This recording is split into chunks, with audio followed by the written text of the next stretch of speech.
ಅಲ್ಲಿ ಬಳಸ್ತಾರೆ. ಹಾಡು ಎನ್ನುವ ನಮ್ಮ ಜನಪದ ಮೂಲದ ಒಂದು ಪದವೇ ಶಬ್ದವೇ ಅಲ್ಲಿ ಪದವಾಗಿ ತತ್ವ ಎನ್ನುವ ಪದದೊಂದಿಗೆ ಸೇರಿ ತತ್ವಪದ ಎನ್ನುವ ಬದುಕನ್ನ ಕುರಿತಾದ ಆಳವಾದ ವಿಶ್ಲೇಷಣೆ, ಬದುಕಿನ ಮೂಲವನ್ನು ಕುರಿತಾದ ಆಳವಾದ ಜಿಜ್ಞಾಸೆ, ಬದುಕಿನ ಮುನ್ನೆಲೆಗಳನ್ನ ಕುರಿತಾದ ಒಂದು ಆಳವಾದ ಚಿಂತನೆ ತತ್ವಪದ ಸಾಹಿತ್ಯದ ಮೂಲ ದ್ರವ್ಯ ಎನ್ನುವುದನ್ನ ನಾವು ಗಮನಿಸಬೇಕು. ಇವತ್ತು ಸಾಹಿತ್ಯವನ್ನ ಅದರ ಸ್ವರೂಪದ ದೃಷ್ಟಿಯಿಂದ ಮಾತ್ರ ಚಿಂತಿಸಿದರೆ, ಮೇಡಮ್ ಅವರ ಆರಂಭದಲ್ಲಿಯೇ ಮೊಟ್ಟ ಮೊದಲ ಮಾತಿನಲ್ಲಿಯೇ ಆ ಒಂದು ಮೂಲವನ್ನ ಹಾಕಿಕೊಟ್ಟರು. ಇವತ್ತು ಸಾಹಿತ್ಯವನ್ನ ನಾವು ಬೇರೆ ಬೇರೆ ಆಯಾಮಗಳಿಂದ, ಬೇರೆ ಬೇರೆ ದೃಷ್ಟಿಕೋನಗಳಿಂದ ಇವತ್ತು ಅಭ್ಯಾಸವನ್ನು ಮಾಡಬೇಕಾಗಿದೆ. ಮುಖ್ಯವಾಗಿ ಒಂದು ಸಾಹಿತ್ಯ ಪ್ರಕಾರ ನಮ್ಮ ಸಮಕಾಲೀನ ಬದುಕಿಗೆ ಯಾವ ಸಹಾಯವನ್ನ ಮಾಡ್ತದೆ, ಅಲ್ಲಿರುವ ವಿಚಾರಗಳು, ಅಲ್ಲಿರುವ ವೈಚಾರಿಕತೆ, ವಿಚಾರ ಎನ್ನುವ ಪದದಿಂದಲೇ ವೈಚಾರಿಕತೆ ಅನ್ನೋದು ಬರ್ತದೆ. ವಿಚಾರ ಎನ್ನುವುದು ಒಂದು ಸಾಹಿತ್ಯದ ಮೂಲ ಸ್ವರೂಪ. ಆ ವೈಚಾರಿಕತೆ ಅನ್ನುವುದನ್ನು ನಿರ್ಮಿಸುವ ಹಿನ್ನೆಲೆಯ ಪದ. ಹಾಗಾಗಿ ಆ ತತ್ವಪದಗಳ ವೈಚಾರಿಕತೆ ಯಾವ ಯಾವ ಆಯಾಮಗಳನ್ನು ಒಳಗೊಂಡಿತ್ತು ಎನ್ನುವುದನ್ನ ಸ್ವಲ್ಪ ಮಟ್ಟಿಗೆ ಕೇವಲ 45 ನಿಮಿಷಗಳ 50 ನಿಮಿಷಗಳ ಉಪನ್ಯಾಸದೊಳಗ ಇಡೀ ತತ್ವಪದಗಳ ವೈಚಾರಿಕತೆಯ ಒಂದು ಸಂಪೂರ್ಣ ದರ್ಶನವನ್ನ ನಾನು ಮಾಡಿಕೊಡ್ತೇನೆ ಅನ್ನೋದು ಬಹಳ ಮೂರ್ಖತನದ ಮಾತು. ಅದು ಸಾಧ್ಯವೂ ಆಗುವಂತಹದ್ದಲ್ಲ. ಬಹಳ ವಿಸ್ತಾರವಾದಂತ ಒಂದು ಬಹಳ ದೊಡ್ಡ ಅಧ್ಯಯನಕ್ಕೆ, ಆಳವಾದ ಅಧ್ಯಯನಕ್ಕೆ, ಪುಸ್ತಕಗಳ ರೂಪದಲ್ಲಿ ಬರೆಯಬಹುದಾದ ಅಧ್ಯಯನಕ್ಕೆ ವಸ್ತುವಾಗುವ ವಿಷಯವನ್ನ ನಾನು ಇಟ್ಕೊಂಡಿದ್ದೇನೆ. ಸಮುದ್ರವನ್ನ ತೆಕ್ಕೆಯೊಳಗೆ ಹಾಯುವ ಪ್ರಯತ್ನವನ್ನ ನಾನು ಮಾಡ್ತಾ ಇದ್ದೇನೆ, ಬೊಗಸೆಯಲ್ಲಿ ತುಂಬಿಕೊಡುವ ಪ್ರಯತ್ನವನ್ನ ನಾನು ಮಾಡ್ತಾ ಇದ್ದೇನೆ ಎನ್ನುವ ವಿನಯ ಮತ್ತು ಎಚ್ಚರಿಕೆ ಇರುವುದರಿಂದ ನಾನು ಈ ವಿಸ್ತಾರವಾದ ವಿಷಯವನ್ನ ಅದರ ಕೆಲವು ಹೊಳಹುಗಳನ್ನ ಮಾತ್ರ ಇಲ್ಲಿ ತಮ್ಮೊಂದಿಗೆ ಹಂಚಿಕೊಳ್ಳುವುದು ಸಾಧ್ಯ ಆಗತ್ತೆ ಅಂತ ನಾನು ಮೊದಲೇ ಸ್ಪಷ್ಟಪಡಿಸ್ತೇನೆ. ತತ್ವ ಪದಕಾರರು 12ನೇ ಶತಮಾನದ ವಚನಕಾರರು, 16, 17, 15, 16ನೇ ಶತಮಾನದ ದಾಸ ಸಾಹಿತ್ಯ ಎನ್ನುವ 2 ಚಳುವಳಿಗಳು ಬಂದ ಮೇಲೆ ಬಂದಂತಹ ಕನ್ನಡ ನಾಡಿನಲ್ಲಿ ಮೂಡಿದಂತಹ ಒಂದು ಜನಮಾನಸದ ಮಧ್ಯೆ ಹುಟ್ಟಿಕೊಂಡ ಚಳುವಳಿ ಇದು ಬಹಳ ಮುಖ್ಯವಾಗಿ ಜನರ ಬದುಕನ್ನ ತಿದ್ದುವುದಕ್ಕಾಗಿಯೇ ಹುಟ್ಟಿಕೊಂಡಂತಹ ಜನತೆ ಈ ತತ್ವಪದಕಾರ.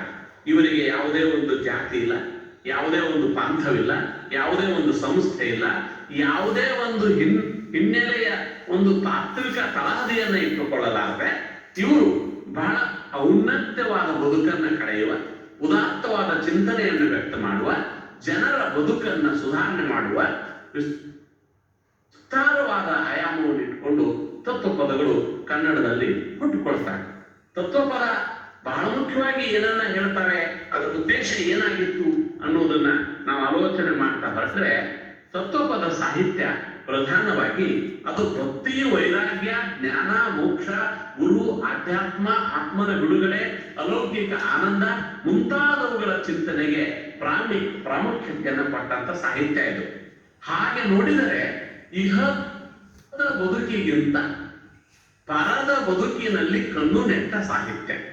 ಇಹದ ಬದುಕಿಗಿಂತ ಪರದ ಬದುಕಿನಲ್ಲಿ ಕಣ್ಣು ನೆಟ್ಟ ಸಾಹಿತ್ಯ ಅಂತ ನಾವಿದನ್ನ ವ್ಯಾಖ್ಯಾನ ಮಾಡುವಾಗಲೂ ಕೂಡ ಎಲ್ಲ ಸಾಹಿತ್ಯಗಳಲ್ಲಿ ಅವರು ಹೇಳಿಯೂ ಹೇಳದೇ ಇದ್ದಂತಿರುವ ಕೆಲವು ಮಾತುಗಳಿರ್ತಾವೆ.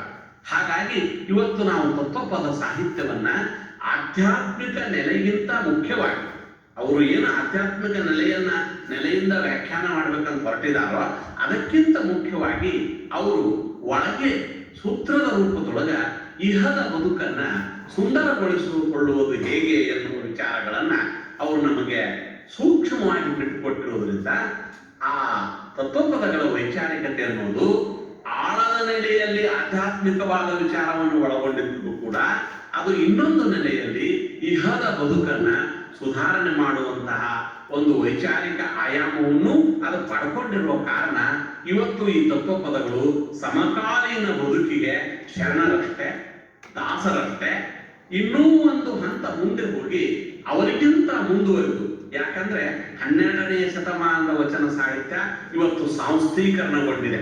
ಅದೊಂದು ಸಂಸ್ಥೆಯಾಗಿದೆ, ಅದೊಂದು ಮತವಾಗಿದೆ, ಅದೊಂದು ಸಿದ್ಧಾಂತವಾಗಿ ಅದು ಒಂದು ಚೌಕಟ್ಟಿನಲ್ಲಿ ಬಂಧಿತವಾಗಿದೆ. ಹಾಗೆಯೇ ದಾಸ ಸಾಹಿತ್ಯ ಅದು ಮುಖ್ಯವಾಗಿ ವೈದಿಕ ಪರಂಪರೆಯಿಂದ ಅದು ಪೂರ್ಣಗೊಂಡದ್ರಿಂದ ಅಲ್ಲಿ ಒಂದು ಸಂಸ್ಥೆ, ಅಲ್ಲಿ ಒಂದು ಮುಕ್ತತೆ ಇಲ್ಲ.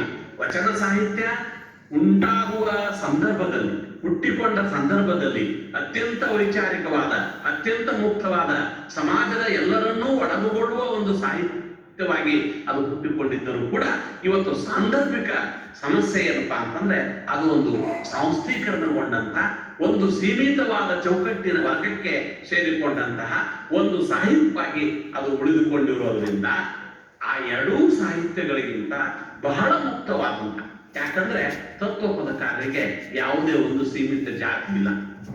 ಆ ತತ್ವಪದಕಾರರಲ್ಲಿ ಯಾವ್ಯಾವ ಜಾತಿಯವರಿದ್ದಾರೆ ಅನ್ನುವಂತ ಸೂಕ್ಷ್ಮ ಒಂದು ಆಲೋಚನೆಯನ್ನ ನಾವು ಮಾಡೋದಕ್ಕೆ ಹೊರಟ್ರೆ ಅದು ಹೇಗಿದೆ ಅನ್ನೋದನ್ನ ನಮ್ಮ ಹಿರಿಯ ಕವಿಗಳಾದಂತ, ಬಹಳ ದೊಡ್ಡ ಸಾಹಿತಿಗಳಾದ ಕವಿಗಳಾದ ಎಚ್.ಎಸ್. ಶಿವಪ್ರಕಾಶ್ ಅವರು ಅದನ್ನ ಎಲ್ಲ ಜಾತಿಯ ಮರಗಳ ಕಾಡು ಅಂತ ಕರೀತಾರೆ. ತತ್ವಪದಕಾರರನ್ನ ಎಚ್.ಎಸ್. ಶಿವಪ್ರಕಾಶ್ ಅವರು ಒಂದು ರೂಪಕದ ಮೂಲಕ ನಮಗ ಕಟ್ಟಿಕೊಡ್ತಾರೆ. ಅವರೊಂದು ಪ್ರಶ್ನೆಯನ್ನ ಕೇಳ್ತಾರೆ. ಯಾಕಂದ್ರೆ ಶಿವಪ್ರಕಾಶ್ ಅವರು ವಿದ್ಯಾರ್ಥಿಗಳಾಗಿದ್ದಾಗಲೇ ಎರಡು ಪರಿಸರಗಳನ್ನು ನೋಡ್ತಾರೆ. ಒಂದು ಬಹಳ ಸುಂದರವಾದಂತ ಮಠ, ಬಹಳ ಸ್ವಚ್ಛವಾದ ಪರಿಸರ, ಅತ್ಯಂತ ಶುಭ್ರವೇಶದ ವಸ್ತ್ರಧಾರಿಗಳಾದಂತ ವೇದಿಕೆಯ ಮೇಲೆ ಕುಳಿತಂತ ಸ್ವಾಮೀಜಿಗಳು, ಅಲ್ಲಿ ನಡೆಯುವಂತ ಒಂದು ಪ್ರವಚನ, ಮುಂದುಗಡೆ ಬಹಳ ಮುಂದುವರೆದ ವರ್ಗಕ್ಕೆ ಸೇರಿದಂತ ರೇಷ್ಮೆ ಸೀರೆಯನ್ನು ಉಟ್ಕೊಂಡಂತ ಹೆಣ್ಮಗಳ ಸಾಲು, ಆಮೇಲೆ ಶ್ವೇತವಸ್ತ್ರಧಾರಿಗಳಾದಂತ ಭಕ್ತರ ಸಾಲು, ಅಲ್ಲಿ ಒಂದು ಸೀಮಿತವಾದ ಚೌಕಟ್ಟಿನೊಳುವಂತ ಒಂದು ಪ್ರವಚನ. ಎಲ್ಲಿಯೂ ಕೂಡ ಅಲ್ಲಿ ಅಸ್ವಚ್ಛತೆ ಅನ್ನುವಂಥದ್ದು, ಕೊಳಕತನ ಅನ್ನುವಂಥದ್ದು ಕಾಣಲಾರದಂತ ಒಂದು ಪರಿಶುದ್ಧ ಮಠ. ಅದಕ್ಕೆ ವಿರುದ್ಧವಾದಂತ ಇನ್ನೊಂದು ಸಂದರ್ಭವನ್ನು ಅವರು ಹೇಳ್ತಾರೆ. ಅಲ್ಲಿ ಯಾವುದೇ ಜಾತಿ ಇಲ್ಲ, ಅಲ್ಲಿ ಸ್ವಚ್ಛತೆ ಇಲ್ಲ, ಅಲ್ಲಿ ಕೊಳಕು ಬಟ್ಟೆಯ ಯಾವುದೋ ರೀತಿಯ ಸನ್ಯಾಸಿಗಳಿದ್ದಾರೆ. ಎಲ್ಲಾ ಕೆಲಸ ಮಾಡುವಂತ ಜನ, ಕೊಳಕು ಬಟ್ಟೆಯ ಜನ ಆ ಸನ್ಯಾಸಿಯ ಸುತ್ತ ಕೊಡ್ತಿದ್ದಾರೆ.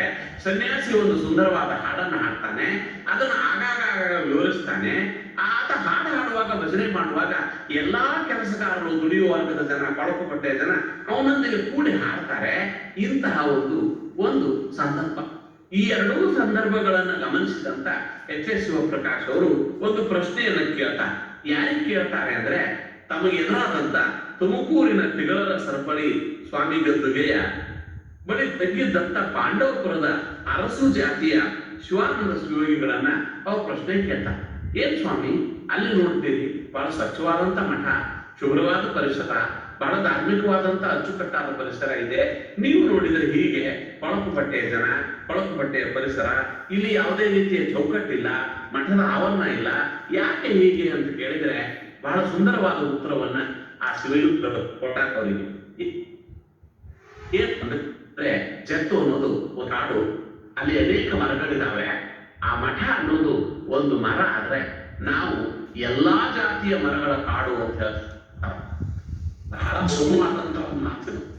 ವೀರಶೈವ ವಚನ ಸಾಹಿತ್ಯ ಪರಂಪರೆ ಒಂದು ಮರ, ಒಂದು ಜಾತಿಯ ಒಂದು ಸಾಂಸ್ಥಿಕವಾದಂತ ಒಂದು ಮರ, ಅದು ಒಂದು ಮರದ ಕಾಡಾದ್ರೆ ನಾವು ಯಾವುದೇ ಮರ, ಒಂದೇ ಮರಕ್ಕೆ ಸೇರಿದವರಲ್ಲ, ಎಲ್ಲ ಜಾತಿಯ ಮರ.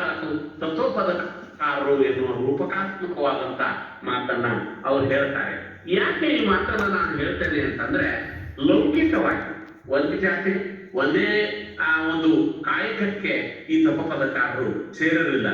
ತಿತ್ತಿನಿ ಮೌನೇಶ ಪಾಂಚಾಳ ಜಾತಿಯವ, ಕೋಡ್ಲೂರು ಮುಸಲಿಂಗಪ್ಪ ಮಡಿವಾಳ ಜಾತಿಯವ, ಗೂಗಲ್ ಪರಪ್ಪಯ್ಯ ಅಕ್ಕಸಾಲಿಗನಾಗಿದ್ದ, ತೆಲುಗುವಾಳ ರೇವಪ್ಪ ಹೂಗಾರನಾಗಿದ್ದ, ಗಬ್ಬೂರು ಹಂಪಣ್ಣ ವನಜಿ ವ್ಯಾಪಾರಿಯಾಗಿದ್ದ, ಕಡ್ಲೆವಾಡ ಸಿದ್ದಪ್ಪ ಕಬ್ಬಲಿಗೆ ಅಂಬಿಗರ ಕೆಲಸ ಮಾಡ್ತಿದ್ದ, ಖೇಮಣ್ಣ ಪಾಂಚಾಳ ಜಾತಿಗೆ ಸೇರಿದವ ಶಿಕ್ಷಕ ವೃತ್ತಿ ಮಾಡ್ತಿದ್ದ.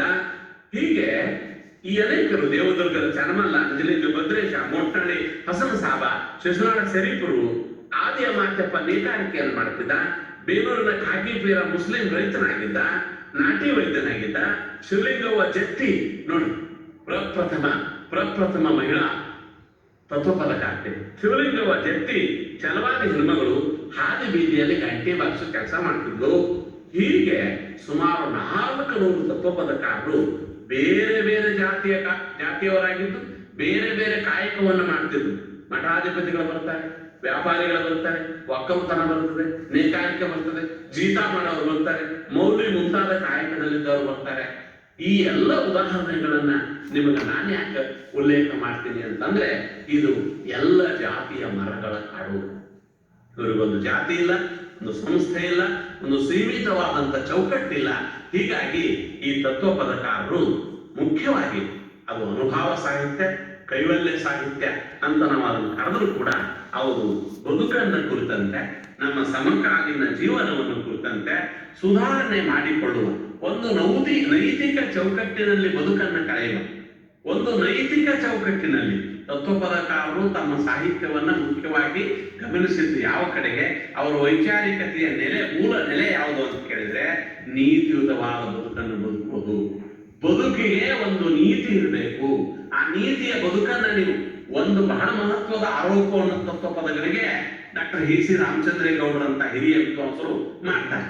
ತತ್ವಪದಕಾರರು ಸಾಮೂಹಿಕವಾದ ಒಂದು ಕ್ರಾಂತಿಯನ್ನ, ಚಳುವಳಿಯನ್ನ ಮಾಡಲಿಲ್ಲ. ಅದು ವಚನ ಸಾಹಿತ್ಯದ ಹಾಗೆ ಒಂದು ಸಾಂಸ್ಕೃತಿಕವಾದಂತ ಒಂದು ಚಳುವಳಿಯಾಗಿ ಅದು ಹೊರಹೊಮ್ಮಲಿಲ್ಲ ಅನ್ನುವಂತ ಒಂದು ಮಾತನ್ನ ನಾವು ಹೇಳ್ತಾರೆ. ಆದ್ರೆ ಬಹಳ ಮಹತ್ವದ ಮಾತನ್ನ ನಾವು ಗಮನಿಸಬೇಕು. ತತ್ವಪದಕಾರರು ಒಂದು ಸಂಸ್ಥೆಯಾಗಿ, ಒಂದು ಸಮೂಹವಾಗಿ ಅವರು ಚಳುವಳಿಯನ್ನ ಮಾಡದಿದ್ದರೂ ಕೂಡ ಜನಮಾನಸದ ನಡುವೆ ಇದ್ದು, ಜನರ ನಡುವೆ ಇದ್ದು ತಾವು ಎಲ್ಲೆಲ್ಲಿ ನೆಲೆಸಿದ್ದಾರೋ, ಅದು ಹೈದರಾಬಾದ್ ಕರ್ನಾಟಕದ ಕಣಕೋಳ ಮಡಿವಾಳಪ್ಪನವರು, ಮೋಟ್ನಳ್ಳಿ ಹೆಸನ್ ಸಾಬರ್ ಅಂತ ಅವರ ಶಿಷ್ಯ ಪರಂಪರೆ ಇರಬಹುದು, ಶಿಶುನಾಳ ಶ್ರೀಪರು ಗುರು ಗೋವಿಂದ ಭಟ್ರ ಅಂತವರು ನಮ್ಮ ಹಾವೇರಿ ಜಿಲ್ಲೆಯ ಶಿಶುನಾಳದ ಸುತ್ತಮುತ್ತ ಮಾಡಿದಂತಹ ಒಂದು ಬಹಳ ಮಹತ್ವದ ಒಂದು ಚರ್ಚೆಯಾಗಿರಬಹುದು, ಅಥವಾ ನಮ್ಮ ನಿಜಗುಣ ಶಿವಯೋಗಿಗಳು ರಾಜ್ಯವನ್ನೇ ತ್ಯಜಿಸಿ ಬದುಕಿನ ನೇರವಾದಂತಹ ಪರಮ ಪಥವನ್ನು ಹುಡುಕಿಕೊಂಡು ಬರ್ತಂತ ಒಂದು ಆ ದಕ್ಷಿಣ ಕರ್ನಾಟಕದ ಬದುಕಿರಬಹುದು. ಅವರು ಎಲ್ಲೆಲ್ಲಿ ಬದುಕಿದ್ರು ಅಲ್ಲಲ್ಲಿ ಜನಮಾನಸದ ಬದುಕನ್ನ ಅವರು ಸುಧಾರಣೆ ಮಾಡುವ, ನೈತಿಕ ನೆಲೆಗಟ್ಟಿನ ಮೇಲೆ ಜನರ ಬದುಕನ್ನ ಹಸನುಗೊಳಿಸುವ ಪ್ರಯತ್ನ ಮಾಡಿದ ಸಾಹಿತ್ಯವಾಗಿ ಈ ತತ್ವದ ಸಾಹಿತ್ಯಕ್ಕೆ ವೈಚಾರಿಕ ಹಿನ್ನೆಲೆ ಅದ. ಅವರು ಮುಖ್ಯವಾಗಿ ಏನ್ ಹೇಳ್ತಾರೆ, ಒಂದು ಉದಾಹರಣೆ ತಗೊಂಡು ನಾನು ಸುಮ್ಮನೆ ಅದನ್ನ ನನ್ನ ಮಾತುಗಳನ್ನ ಕೇವಲ ತಾತ್ವಿಕವಾದ ಮಾತುಗಳಾಗಿ ಅದನ್ನು ಸೀಮಿತಗೊಳಿಸಿಕೊಳ್ಳಲಾರದೆ, ಉದಾಹರಣೆಗೆ ನಿಮ್ಗೆ ಒಂದು ಸೂಕ್ಷ್ಮ ಉದಾಹರಣೆಯನ್ನು ಗಮನಿಸ್ತೇವೆ. ಕಡಿಕೋಳ ಮಡಿವಾಳಪ್ಪನವರು ಒಂದು ತತ್ವಪದ ಇದೆ. ಅವ್ರು ಹೇಳ್ತಾರೆ, ಕಳ್ಳತನ ಮಾಡಬಾರದು ಎಲೆ ಮನವೇ, ಕಳ್ಳತನ ಮಾಡಬಾರದು ಎಲೆ ಮನವೇ, ನೀ ಸುಳ್ಳುತನ ಹೇಳಬಾರದು ಎಲೆ ಮನವೇ. ತತ್ವಪದಕಾರರು ನೇರವಾಗಿ ಮಾತನಾಡಿದ್ದು ಜನರ ಮನಸ್ಸುಗಳೊಂದಿಗೆ. ಅವರು ಪರಿವರ್ತನೆ ಮಾಡಬಯಸಿದ್ದು ಅವರ ವೈಚಾರಿಕತೆ ಅದು ಜನರ ಮನಸ್ಸಿಗೆ ಸಂಬಂಧಿಸಿದ, ನೀತಿಗೆ ಸಂಬಂಧಿಸಿದ ವೈಚಾರಿಕತೆಯಾಗಿತ್ತು. ಅವರ ವಿಚಾರಗಳು ನೇರವಾಗಿ ಜನರ ಸಾಮಾನ್ಯರ ಬದುಕನ್ನ ಸುಧಾರಣೆ ಮಾಡಬೇಕು ಅನ್ನೋದಾಗಿತ್ತು. ಅದಕ್ಕೆ ಅವ್ರು ಹೇಳ್ತಾರೆ, ಕಳ್ಳತನ ಮಾಡಬಾರದು ಎಲೆ ಮನವೇ, ಸುಳ್ಳತನ ಹೇಳಬಾರದು ಎಲೆ ಮನವೇ, ಬಲ್ಲಂತ ಜ್ಞಾನಿಗಳು ಬಲ್ಲಷ್ಟು ಹೇಳಿದರೆ. ಯಾರಾದ್ರೂ ಜ್ಞಾನಿಗಳು ಹೇಳಿದ್ರೆ, ತತ್ವಪದಕಾರ ಹೇಳ್ತಾರೆ ಸಾಮಾನ್ಯರಿಗೆ, ಬಲ್ಲಂತ ಜ್ಞಾನಿಗಳು ಬಲ್ಲಷ್ಟು ಹೇಳಿದರೆ ಅಲ್ಲಂತ ಅನ್ನಬಾರದು ಎಲೆ ಮನೆ, ಅಲ್ಲಂತ ಅನ್ನಬಾರದು ಎಲೆ ಮನೆ, ಸೇರದವರ ಮುಂದೆ ಜಾರಿ ಬೀಳದಂತೆ ಪಾರಾಗಿ ಹೋಗಬೇಕು ಎಲೆ ಮನೆ. ಇದು ತತ್ವಪದ ವಿಚಾರ, ವೈಚಾರಿಕತೆ. ಏನು, ಸೇರಬಾರದವರ ಮುಂದೆ ಜಾರಿ ಬೀಳದಂತೆ ಪಾರಾಗಿ ಹೋಗಬೇಕು ಎಲೆ ಮನವೇ. ನಮ್ಮ ಐಹಿಕ ಬದುಕನ್ನ ಎಲ್ಲಿಯೂ ಜಾರದಂತೆ, ಎಲ್ಲಿಯೂ ಬೀಳದಂತೆ ನೇರವಾದ ಬದುಕನ್ನು ನಾವು ಸಾಗಿಸಬೇಕು ಎನ್ನುವ ತಾತ್ವಿಕವಾದ ತಳಹದಿಯನ್ನ ತತ್ವಪದಕಾರರು ನಮಗ ಅವರು ಸ್ಪಷ್ಟ ಮಾಡ್ತಾರೆ. ಅವರ ವೈಚಾರಿಕತೆ ಅನ್ನೋದು ಹೀಗೆ ನೈತಿಕ ನೆಲೆಗಟ್ಟಿನ ಮೇಲೆ ಬದುಕನ್ನ ಕಟ್ಟಿಕೊಳ್ಳುವ ವೈಚಾರಿಕತೆಯಾಗಿದೆ. ನೈತಿಕ ನೆಲೆಗಟ್ಟಿನ ಮೇಲೆ ವ್ಯಕ್ತಿಪರ ಬದುಕನ್ನ ಕಟ್ಟಿಕೊಳ್ಳುವ ವೈಚಾರಿಕತೆ ಈ ತತ್ವಪದಕಾರದಾಗಿತ್ತು. ಅದಕ್ಕೆ ಶಿಶುನಾಳ ಶರೀಫರು ಬರ್ಕೋ ಎನ್ನುವ ಒಂದು ಹಾಡಿನೊಳಗ, ತತ್ವಪದದೊಳಗ ಅವ್ರು ಹೇಳ್ತಾರೆ, ಪದ ಬರ್ಕೋ ಅಂತ ಮಾತ್ರ ಅನ್ನೋದಿಲ್ಲ, ಅವ್ರು ಮುಂದುವರೆದು ಹೇಳ್ತಾರ, ಬರ್ಕೋ ಅದರ ಅನ್ವಯ ತಿಳ್ಕೊ. ಬರ್ಕೊಳ್ಳೋದು ದೊಡ್ಡದಲ್ಲ, ಒಂದು ಜ್ಞಾನವನ್ನು ಗಳಿಸೋದು ದೊಡ್ಡದಲ್ಲ, ಪಂಡಿತನಾಗೋದು ದೊಡ್ಡದಲ್ಲ. ಬರ್ಕೋ ಅದರ ಅನ್ವಯ ತಿಳ್ಕೊ. ಒಳಗಿನ ಆಳವನ್ನು ತಿಳಿದುಕೊಳ್ಳದೆ ಹೋದ್ರೆ ಯಾವ ಸಾಹಿತ್ಯವೂ ಕೂಡ ಯಶಸ್ವಿ ಆಗುತ್ತಾ, ಅದು ಜನಮಾನಸದಲ್ಲಿ ಅದು ನಿಲ್ಲುವುದಿಲ್ಲ. ಇವತ್ತು ತತ್ವಪದಕಾರರು ಜನರ ನಾಲಿಗೆಯ ಮೇಲೆ ನಲ್ಲದಾಡ್ತಾರೆ. ಇವತ್ತು ಕಣಕೋಳ ಮಡಿವಾಳಪ್ಪನವರ ತೊಗಲ ನದಿಯ ಹಾಲ ಕುಡಿದು ತಗಲ ಹಾಡತ್ತೀರಿ ಅನ್ನೋದಾಗ್ಲಿ, ಶಿಶುನಾಳ ಶರೀಫರ ಸೋರುತಿ ಹುದು ಮನೆಯ ಮಾಳಿಗೆ ಅನ್ನುವಂತಹದ್ದಾಗಲಿ, ನನಗೆ ಬೇಕಾದ ಗಂಡನ ಮಾಡ್ಕೊಂಡೆ, ನನ್ನೊಳಗ ನಾ ತಿಳ್ಕೊಂಡೆ. ಇಂಥ ತತ್ವ ಪದಗಳು ಜನರ ನಾಲಿಗೆ ಮೇಲೆ ಯಾಕನಲ್ಲ ಅವ್ರನ್ನ ಭಜನೆ ಹಾಡಿನ ಮೂಲಕ ಹಾಕ್ತಾರ, ಶಿವಪದ ತತ್ವಪದ ಭಜನೆ ಮಾಡ್ತಾರ ಅಂತಂದ್ರೆ ಅಲ್ಲಿ ಜನರ ಬದುಕನ್ನ ಹಸನುಗೊಳಿಸುವ, ಅವರಿಗೆ ನೇರವಾಗಿ ಹೃದಯಕ್ಕೆ ತಕ್ಕುವ. ಅದಕ್ಕೆ ಸುಶ್ರಾಣ ಸರಿಕರು ಹೇಳ್ತಾರೆ, ಖುಷಿಯನ್ನು ಸುಡುವ ನಿಜ ಬರ್ಕೋ, ಹಸನಾಗಿ ನಿನ್ನಲ್ಲಿ ತಿಳ್ಕೋ. ಈ ತತ್ವಪದದ ವೈಚಾರಿಕತೆ ಏನು ಅಂದ್ರೆ ಹಸನಾದ ಬದುಕನ್ನ, ನಮ್ಮ ಬದುಕನ್ನ ಹಸನು ಮಾಡಿಕೊಳ್ಳೋದು. ಹೆಂಗ ಹಸನು ಮಾಡಿಕೊಳ್ಳೋದು? ತತ್ವಪದಕಾರರು ತಮಗ್ ತಾವು ಏನ್ ಅನ್ಕೊಂತಾರ ಅಂದ್ರ ಅಗಸರೋ ನಾವು ಅಗಸರು. ತತ್ವಪದಕಾರ ತಮ್ಮನ್ ತಾವು ಕಳ್ಕೊಳ್ಳೋದು ಹೆಂಗ ಅಂತಂದ್ರ ಒಂದು ಪದ್ಯದೊಳಗ ಶಿವನಾಳ ಸರಿಪರ ಹೇಳ್ತಾರ, ಅಗಸರೋ ನಾವು ಅಗಸರು ಬಂದರವಿಯ ಸೊಗಸ ಮಾಡುವ ಅಗಸರು. ಈ ಜನ ಅನ್ನೋದಿದೆಯಲ್ಲ, ಜನರ ಬದುಕು ಅನ್ನೋದಿದೆಯಲ್ಲ, ಇದೊಂದು ಬಟ್ಟೆ. ಈ ಬಟ್ಟೆಯನ್ನು ತೊಳೆಯುವ, ಜನಮಾನಸದ ಬಟ್ಟೆಯನ್ನ ತೊಳೆಯುವ ಕೆಲಸವನ್ನ ನಾವು ಮಾಡ್ತೇವೆ. ಜನರ ಮನಸ್ಸಿನ ಮಲಿನತೆಯನ್ನ, ಇದನ್ನು ವಚನಕಾರ ದೇವದಾಸನ ಸೂಕ್ಷ್ಮವಾಗಿ ಸೂಚಿಸಿದ್ರು. ಆ ಒಂದು ಸೂಚನೆಯನ್ನ ತಕೊಂಡೇನೆ. ಯಾಕಂದ್ರೆ ನಮ್ಮ ತತ್ವಪದದ ಹಿಂದೆ ಇರೋದು ಈ ಪರಿಶುದ್ಧವಾದಂತ ಜನ ಸಾಹಿತ್ಯದ ತತ್ವಗಳು, ಅಲ್ಲಿ ವಿಚಾರಗಳು ಅಲ್ಲಿ ಬರ್ತಾವ. ಹಾಗಾಗಿ ಅದರ ಹಿನ್ನೆಲೆಯನ್ನು ತಗೊಂಡಂತ ನಮ್ಮ ತತ್ವಪದಕಾರ ಹೇಳ್ತಾರೆ, ಅಗಸರೋ ನಾವು ಅಗಸರು ಬಂದರವಿಯ ಸೊಗಸ ಮಾಡುವ ಅಗಸರು. ಎಂತ ಅಗಸ್ತನ ಮಾಡ್ತಾರಪ್ಪ ಇವರು, ಸ್ವಚ್ಛಗೊಳಿಸುವುದನವನ್ನು ಮಾಡ್ತಾರ. ಎಂತ ಮಡಿವಾಳ ಕಾಯಕವನ್ನು ಇವರು ಮಾಡ್ತಾರ ಅಂತ ಕೇಳಿದ್ರ, 6 ಗುಣಗಳನ್ನು 6 ಗುಣಗಳೆಂಬ ಅರವಿ ಗಂಟನ್ನು ಕಟ್ಟಿ. 6 ಗುಣ ನಮ್ಮ ದೇಹವನ್ನ, ನಮ್ಮ ಮನಸ್ಸನ್ನ, ನಮ್ಮ ಬದುಕನ್ನ ಏನ್ ಕಾಡ್ತಾ ಇದಾವಲ್ಲ, ಮಾಯಾಮದ ಮೋಹ ಮತ್ಸರಾದಿಗಳದಾವಲ್ಲ, ಅಂತಹ 6 ಗುಣಗಳೆಂಬ ಅರವಿ ಗಂಟನ್ನು ಕಟ್ಟಿ 3 ಗುಣಗಳನ್ನು ಮುರಿದು ಹಿಂಡುವ. 3 ಗುಣಗಳನ್ನು ಮುರಿದು ಹಿಂಡುವ ಅಗಸರೋ ನಾವು ಅಗಸರು ಅಂತ ತಮ್ಮನ್ನು ತಾವು ತತ್ವಪದಕಾರ ಕರ್ಕೊಂತಾರೆ. ಅಂದರೆ ನಾವು ನಿಮ್ಮ ಮನದ ಮಾಲಿನ್ಯವನ್ನ ಸ್ವಚ್ಛಗೊಳಿಸುವ ಕೆಲಸವನ್ನು ಮಾಡುವಂತವರು. ಹೀಗಾಗಿ ಈ ತತ್ವಪದ ಸಾಹಿತ್ಯ ಅನ್ನೋದು ಅದು ಜನಮಾನಸದ ನಡುವೆ ಹುಟ್ಟುಕೊಂಡದ್ದು ಅಷ್ಟೇ ಅಲ್ಲ, ಅವ್ರಿಗೆ ಯಾವುದೇ ಒಂದು ಜಾತಿ, ಅವರಿಗೆ ನೀತಿ, ಅವ್ರಿಗೆ ಯಾವುದೇ ಒಂದು ಜಾತಿಯ, ಸೀಮಿತ ಜಾತಿಯ ಒಂದು ಹಿನ್ನೆಲೆ ಇರಲಿಲ್ಲ ಎನ್ನುವುದನ್ನ ನಾವು ಗಮನಿಸಬೇಕು. ಹಾಗಾಗಿ ಇವರು ಒಂದೇ ಹಿನ್ನೆಲೆಯಿಂದ ಬಂದವರು ಅಲ್ಲ ಅನ್ನುವುದಕ್ಕೆ ಸಾಕಷ್ಟು ಉದಾಹರಣೆಗಳನ್ನು ನಾವು ಕೊಡಬಹುದು. ಜೀವನ ಶಿವಗುರು ರಾಜ್ಯವನ್ನೇ ತಿಳಿಸಿ ಬಂದ್ರೆ, ಕೃಷ್ಣಾಳ ಶರೀಫರು ಮುಸ್ಲಿಂ ಧರ್ಮದಲ್ಲಿ ಹುಟ್ಟಿ ವೈದಿಕ ಧರ್ಮದ ಗುರು ಗೋವಿಂದ ಭಟ್ಟರನ್ನು ಗುರುಗಳಂತಾಗಿ ಮಾಡ್ಕೊಂತಾರ. ಅಷ್ಟೇ ಅಲ್ಲ, ಆಲೋಚನೆ ಮಾಡಿ ನೋಡಿದ್ರೆ ಇಲ್ಲಿ ಹಿಂದೂ ಮತ್ತು ಮುಸ್ಲಿಂ ಧರ್ಮದ ಎಲ್ಲರೂ ಒಂದಾಗಿರೋದನ್ನ ನಾವು ಗಮನಿಸ್ತೀವಿ. ಸೂಕ್ಷ್ಮ ಉದಾಹರಣೆಯನ್ನ ನಿಮ್ಗೆ ನಾನು ಸುಮ್ಮನೆ ಉದಾಹರಣೆಯ ರೂಪಕ್ಕೆ 1-2 ಉದಾಹರಣೆಗಳು ನಿಮ್ ಗಮನಕ್ಕೆ ನಾನು ತರ್ತೇನೆ. ಸುಮ್ಮನೆ ತರ್ತೇನೆ ನೋಡ್ರಿ, ಹೇಗಿದೆ ಗಮನಿಸ್ರಿ ಅಂತ ಹೇಳಿದ್ರೆ, ನಮ್ಮ ಅನೇಕ ಮುಸ್ಲಿಂ ಕವಿಗಳು ತತ್ವಪದ ಕವಿಗಳಿಗೆ ಮಂಜುನಾಥ ಖಾದರ್ ಸ್ವಾಮಿಗೆ ಸಿದ್ದರಾಮ ಸ್ವಾಮಿ, ಹಿಂದೂ ಧರ್ಮದ ಸಿದ್ದರಾಮ ಸ್ವಾಮಿ ಗುರುವಾಗಿದ್ದ. ಚಂದ್ರ ಜಲಾನ್ ಸಾಬನಿಗೆ, ಮೋಟ್ನಳ್ಳಿ ಹಸನ್ ಸಾಬರಿಗೆ ಮಡಿವಾಳಪ್ಪನವರೇ ಕಡಕೋಳ ಮಡಿವಾಳಪ್ಪನವರೇ ಗುರುವಾಗಿದ್ದ. ಕಡಕೋಳ ಮಡಿವಾಳಪ್ಪನವರ ಬಹುತೇಕ ಶಿಷ್ಯರು ಅವರು ಮುಸ್ಲಿಂ ಧರ್ಮದವರು. ಮತ್ತೆ ಅವರೆಲ್ಲರೂ ಯಾವ ಅಂಕಿತ ಇಟ್ಕೊಳ್ತಾರ ಅಂತ ಕೇಳಿದ್ರೆ, ಗುರು ಮಡಿವಾಳ, ಇಟ್ಪೂರ್ ಈಶಾ ಅನ್ನೋ ಅಂಕಿತ ಇಟ್ಕೊಳ್ತಾರ. ಸಾವಳಗಿ ಮೊಹಮ್ಮದ್ ಸಾಹೇಬನಿಗೆ ಸಿದ್ಧಲಿಂಗ ಗುರು ಆದ್ರೆ, ಮಹಾಗಾವ್ ವೀರ್ ಸಾಬನಿಗೆ ಪಂಚಾಕ್ಷರಿ ಗುರುವಾಗಿದ್ದ. ದೇಗಾವಿ ಹಜರತ್ ಸಾಬನಿಗೆ ಗುಂಡಪ್ಪನವರು ಗುರುವಾಗಿದ್ರೆ, ಈ ಎಲ್ಲವನ್ನು ನಾವು ಗಮನಿಸಿದಾಗ ಇವರು ತಮ್ಮ ಧರ್ಮದ ಕಟ್ಟಳೆಯನ್ನು ದಾಟಿ ಬಂದವರಾಗಿ, ಇದಕ್ಕೆ ವ್ಯತಿರಿಕ್ತವಾಗಿ ಸುಮ್ಮನೆ ಊಹಾತ್ಮಕವಾಗಿ ನಮಗೆ ಏನಾದ್ರು ಒಂದು ಸೂಚನೆ ಮಾಡಿರ್ತದ. ಹಾಗಾದ್ರೆ ಹಿಂದೂಗಳಿಗೆ ಯಾರಾದ್ರೂ ಮುಸ್ಲಿಂ ಗುರುಗಳಾಗಿದ್ರೇನು? ನಾವು ಮುಸ್ಲಿಮರಿಗೆ ಹಿಂದೂಗಳ ಗುರುಗಳಾಗಿದ್ದ ಊಹಾ ಮಾಡ್ತೀವಿ. ಇದಕ್ಕೆ ವ್ಯತಿರಿಕ್ತವಾಗಿ ಏನಾದ್ರೂ ಇದು ಅಪ್ಪ ಸಂದರ್ಭ ಅಂತ ಕೇಳಿದ್ರೆ ಅದಕ್ಕೂ ಕೂಡ ಉತ್ತರ ಸಿಗ್ತದೆ. ನಮ್ಮ ಸಾವಳಗಿ ಶಿವಲಿಂಗ ಸ್ವಾಮಿಗಳು ಖಾಜಾ ಬಂದೇ ನವಾಜರ ವಂಶಜರನ್ನ ತಮ್ಮ ಗುರುಗಳು ಅಂತ ತಿಳ್ಕೊಂತ ಇವತ್ತಿಗೂ ನಮ್ಮ ಗೋಕಾಕ ಹತ್ತಿರ ಗೋಕಾಕ ತಾಲೂಕಿನ ಸಾವಳಗಿ ಮಠ, ನಮ್ಮ ತಿಂದಿನಿಯ ಮೋನಪ್ಪಯ್ಯ ಮಠ, ಇವುಗಳನ್ನ ನೀವು ಗಮನಿಸಿದ್ರೆ ಅಲ್ಲಿ ಒಂದು ಹಿಂದೂ ಮುಸ್ಲಿಂ ಐಕ್ಯ, ಹಿಂದೂ ಸಾಮರಸ್ಯವನ್ನು ನಾವು ಗಮನಿಸ್ತೀವಿ. ಹಾಗೆಯೇ ನಮ್ಮ ಶಿವಗುರು ಹನುಮೇಶಪ್ಪನಿಗೆ ಚಂದಾ ಹುಸೇನ್ ಸಾಹರು ಗುರುದೀಕ್ಷೆಯನ್ನು ನೀಡ್ತಾರೆ. ಇದನ್ನೆಲ್ಲ ನಾವು ಯಾಕೆ ಗಮನಿಸ್ತೀವಿ ಅಂತ ಹೇಳಿದ್ರೆ, ಈ ಸೂಫಿಗಳು, ಈ ಸಂತರು ಯಾವುದೇ ಒಂದು ಸೀಮಿತವಾದ ಜಾತಿ ಪರಂಪರೆಗೆ ಸೇರಿಕೊಂಡು ಮನುಷ್ಯ ಬದುಕನ್ನ ಚೌಕಟ್ಟಿನೊಳಗಡೆಗೆ ಬಂಧಿಸುವ ತಪ್ಪನ್ನ ಮಾಡಿದವರಾಗಿರ್ಲಿಲ್ಲ ಎನ್ನುವುದನ್ನ ನಾವು ಗಮನಿಸಬೇಕಾಗ್ತದೆ. ಹಾಗಾಗಿ ತತ್ವಪದಕಾರರು ಅವರ ವೈಚಾರಿಕತೆ ಬಹುಮುಖಿ ಸಂಸ್ಕೃತಿಯ ಆಶಯಗಳನ್ನ ವ್ಯಕ್ತಪಡಿಸಿದ. ಅವರು ವಚನಕಾರರಂತೆ ಏಕದೇವೋಪಾಸಕರಲ್ಲ. ಬಹಳ ಪ್ರಮುಖವಾದ ಮಾತು, ಬಹಳ ಮುಖ್ಯವಾದ ಮಾತು ಅಂತ ನಾನು ತಿಳ್ಕೊಂತೇನೆ. ನಮ್ಮ ಅಧ್ಯಯನಗಳು ಯಾವ ಕಡೆಗೆ ಇವತ್ತು ಹೋಗಬೇಕಾಗಿದೆ ಅನ್ನೋದನ್ನ ನಮ್ಮ ಹೊಸ ಹೊಸ ಸಂಶೋಧಕರು ಇವತ್ತಿನ ಬದುಕು, ಯಾಕಂದ್ರೆ ನಾವು ಬಹುಮುಖಿ ಸಂಸ್ಕೃತಿಯಲ್ಲಿದ್ದೇವೆ. ಎಲ್ಲವೂ ಬೇಕು ನಮಗೆ ಇವತ್ತ, ಇದು ಬೇಡ ಇದು ಬೇಡ, ಇದಷ್ಟೇ ಬೇಕು ಇದಷ್ಟೇ ಬೇಕು ಎನ್ನುವ ಏಕಮುಖಿ ದೇವೋಪಾಸನೆ ಇವತ್ತು ನಮಗೆ ಬೇಕಾಗಿಲ್ಲ. ವಚನಕಾರರು ಛಲಬೇಕು ಶರಣಂಗೆ ಆ ಲಿಂಗ ಒಂದೇ ಎಂಬ ಎನ್ನುವಂಥ ಏಕಮುಖಿ ಪರಂಪರೆಯಲ್ಲಿ ಹೋಗ್ತಾರೆ. ಆದರೆ ನಮ್ಮ ತತ್ವಪದಕಾರರು ಏಕಮುಖಿ ಪರಂಪರೆಯವರಲ್ಲ, ಏಕದೇವೋಪಾಸನೆ ಅಲ್ಲ.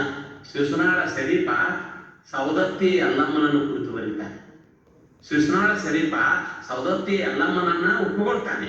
ಅಂದ್ರೆ ಇಲ್ಲಿ ಎಲ್ಲ ಬಗೆಯ ದೈವಗಳಿಗೆ ಅವರ ಅವಕಾಶವನ್ನು ಕೊಡ್ತಾರೆ ಅನ್ನೋದನ್ನ ನಾವು ಗಮನಿಸಬೇಕಾಗ್ತದೆ. ಯಾವುದೇ ಒಬ್ಬ ವಚನಕಾರ ಸೌದತ್ತಿ ಯಲ್ಲಮ್ಮನ ಬಗ್ಗೆ ಒಂದು ವಚನವನ್ನು ಬರೀತಾನೆ, ಆ ಹೊಗಳತಾನೆ ಸ್ತುತಿಸ್ತಾನೆ ಅನ್ನುವಂತ ಓದಿಯನ್ನ ನಾವು ಮಾಡೋದಕ್ಕೆ ಆಗೋದಿಲ್ಲ ಅನ್ನುವ ಮಾತನ್ನ ವಿದ್ವಾಂಸರು ಹೇಳ್ತಾರೆ. ಹಾಗಾಗಿ ನಾವು ಗಮನಿಸಬೇಕು, ಇದು ಬಹುಮುಖಿ ಸಂಸ್ಕೃತಿಯ ಇವತ್ತಿನ ಅತ್ಯಾಧುನಿಕ ಕಾಲದ ಬದುಕು ಬಹುಮುಖಿ ವಿನ್ಯಾಸಗಳಿಂದ ಕೂಡಿದೆ. ಈ ಬಹುಮುಖಿ ವಿನ್ಯಾಸಗಳಿಂದ ಕೂಡಿದ ಬದುಕಿಗೆ ನೀತಿಯುತವಾದ ಮತ್ತೆ ಜೊತೆಗೆ ಅತ್ಯಂತ ಸ್ವತಂತ್ರವಾದ ಎಲ್ಲವೂ ಒಂದಾಗಿರಲಿ ಅನ್ನುವ ವಿಚಾರಕತೆಯನ್ನ ಹೇಳಿಕೊಡುವಂತಹ ಒಂದು ಪ್ರಮುಖ ಸಾಹಿತ್ಯವಾಗಿ ಇದು ನಮಗೆ ಕಾಣಿಸ್ತದೆ. ಅದರ ಜೊತೆಗೆ ಇವರ ವೈಚಾರಿಕತೆಯನ್ನು ನಾವು ಗಮನಿಸ್ತಾ ಹೋದಾಗ ತತ್ವಪದಕಾರರು ಯಾವುದೇ ರಾಜಸತ್ತೆಯನ್ನು ಗೌರವಿಸಿದವರಲ್ಲ. ಅವ್ರಿಗೆ ಯಾವುದೇ ರಾಜಸತ್ತೆಯ ಬಗ್ಗೆ ಗೌರವ ಇಲ್ಲ. ಶಿಶುನಾಳ ಶರೀಫರ ಎಷ್ಟೋ ಪದ್ಯಗಳಲ್ಲಿ ಇಂಗ್ಲಿಷ್ ಆಡಳಿತವನ್ನ, ಆ ಕಾಲದಲ್ಲಿ ಇಂಗ್ಲಿಷರನ್ನ ಆಳ್ತಿದ್ರಲ್ಲ, ಆ ಇಂಗ್ಲಿಷ್ ಆಡಳಿತವನ್ನ ವಿರೋಧ ಮಾಡುವ ತತ್ವಪದಗಳು. ಒಂದು ವ್ಯವಸ್ಥೆಯನ್ನ, ಅಧಿಕಾರಶಾಹಿಯನ್ನ, ಪುರೋಹಿತಶಾಹಿಯನ್ನ, ವಸಾಹತುಶಾಹಿಯನ್ನ, ಈ ಎಲ್ಲ ಸಾಂಸ್ಥಿಕವಾದ ಸಂಸ್ಥಾಪನೆಗೊಂಡಂತ ಚೌಕಟ್ಟುಗಳನ್ನ ಮೀರುವ ಕಾರ್ಯವನ್ನ ನಮ್ಮ ತತ್ವಪದಕಾರರು ಮಾಡ್ತಾರೆ. ಬ್ರಿಟಿಷ್ ವಸಾಹತುಶಾಹಿಯ ವಿರುದ್ಧ ಮಾತನಾಡೋದು ಸಾಮಾನ್ಯವಾಗಿರಲಿಲ್ಲ.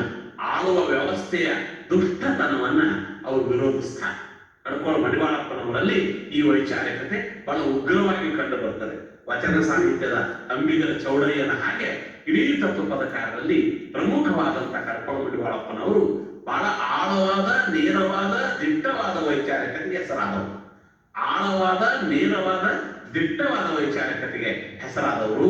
ಅವರು ಆಳುವ ವರ್ಗದ ದುಷ್ಟತನಗಳನ್ನ ಹ್ಯಾಂಗ ವಿರೋಧಿಸ್ತಾರ ಅಂದ್ರ, ಈ ನಾಡ ಏನ ಆಗತ್ತದೋ ತಮ್ಮ, ಎಂತ ಆಗ್ತದೋ ಅಂತ ಪ್ರಶ್ನೆ ಕೇಳ್ತಾರೆ. ಬಹುಶಃ ಮುಂದಾಗುವುದನ್ನ ಕಾಲಜ್ಞಾನಿಗಳ ಹಾಗೆ ಮಡಿವಾಳಪ್ಪನವರು ಆ ಒಂದು ತತ್ವಪೋತ್ತನ್ನು ಹೇಳುವುದನ್ನ ಗಮನಿಸ್ತೀವಿ. ಇವತ್ತು ನಾವು ಏನಾಗಿವೆ ಅನ್ನೋದಕ್ಕೆ ಸೂಕ್ಷ್ಮ ಸೂಚನೆ ಕವಿಗೆ ಆಗಲೇ ಕಂಡ.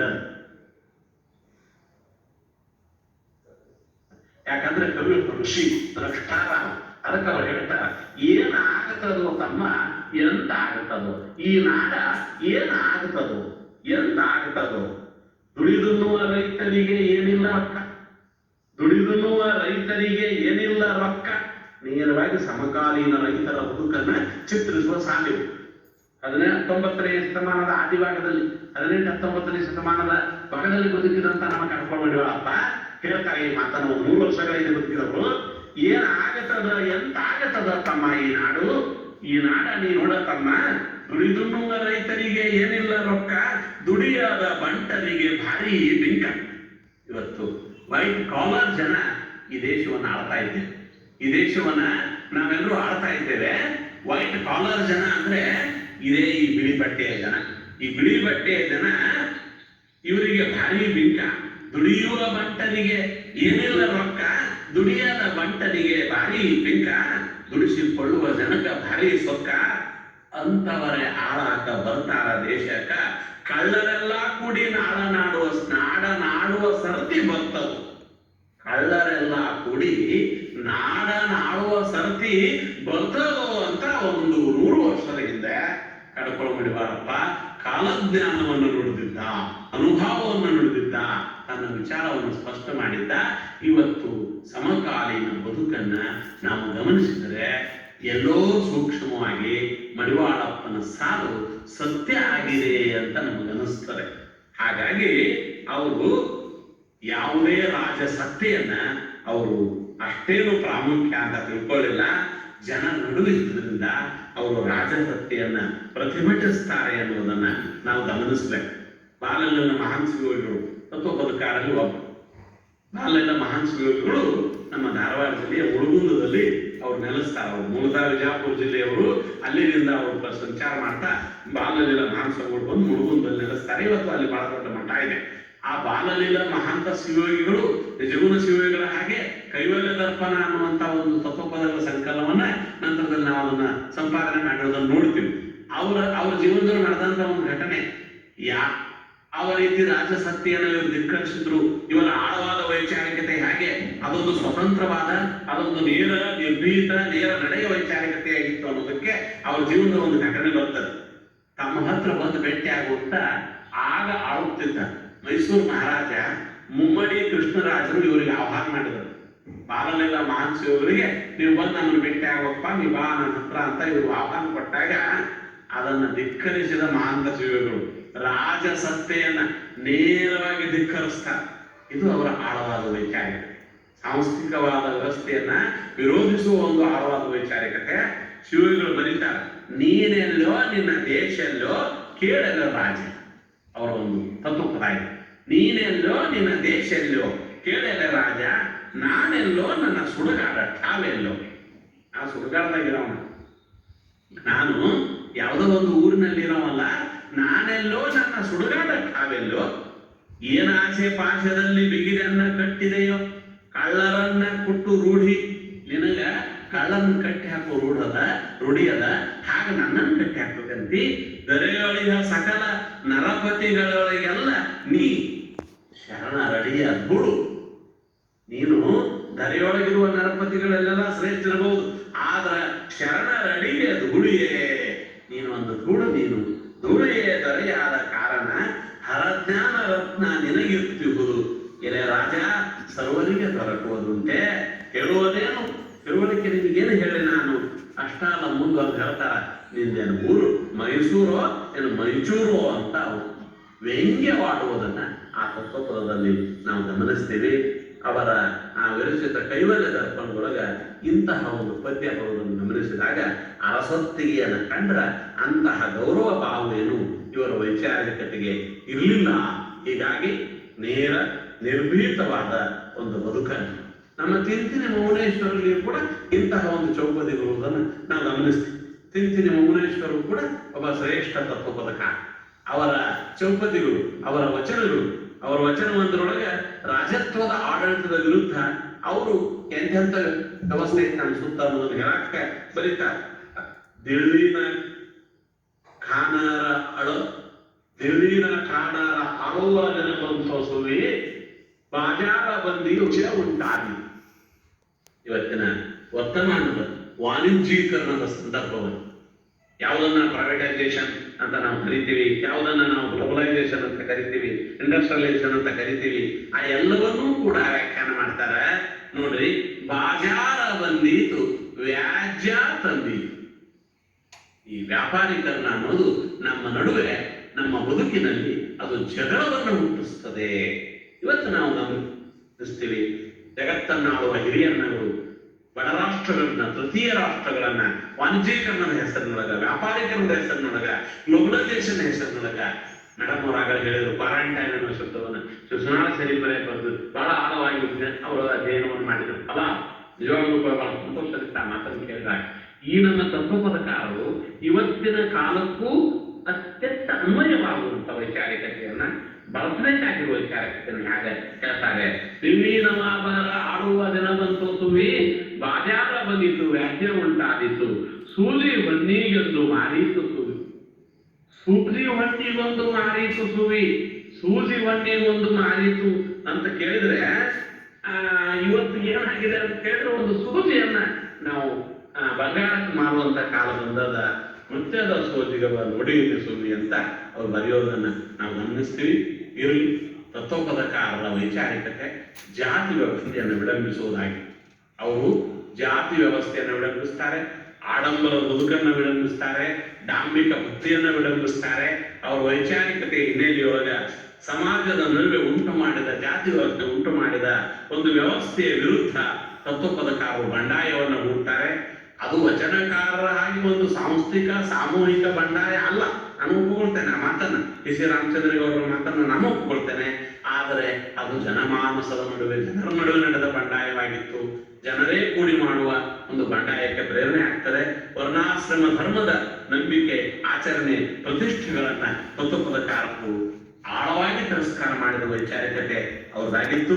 ಜಾತಿ ಹೆಸರಿನೊಳಗ ಶ್ರೇಷ್ಠತೆ ಮರೆಯುವವರನ್ನ ನಮ್ಮ ತತ್ವಪದಕಾರರು ವಿರೋಧಿಸ್ತಾರೆ. ಉಚ್ಚ ನೀಚ ಅನತೀದಿ ಹುಚ್ಚನಾಯಿ, ಉಚ್ಚಿಯೋಳು ಬಂದೀದಿ ಹುಚ್ಚನಾಯಿ. ಕರ್ಕೊಳ್ಳ ನಾವು ನಾನು ಆಗಲೇ ಹೇಳಿದೆ, ಅಂಬಿಗರ ಚೌಡಯ್ಯನ ಹಾಗೆ ನಿರ್ಭೀಳಿಯ ನೇರ ಮಾತಿನ ತತ್ವಪದಕಾರ. ಉಚ್ಚ ನೀಚ ಅನತೀದಿ ಹುಚ್ಚನಾಯಿ, ಉಚ್ಚಿಯೋಳು ಬಂದೀದಿ ಹುಚ್ಚನಾಯಿ.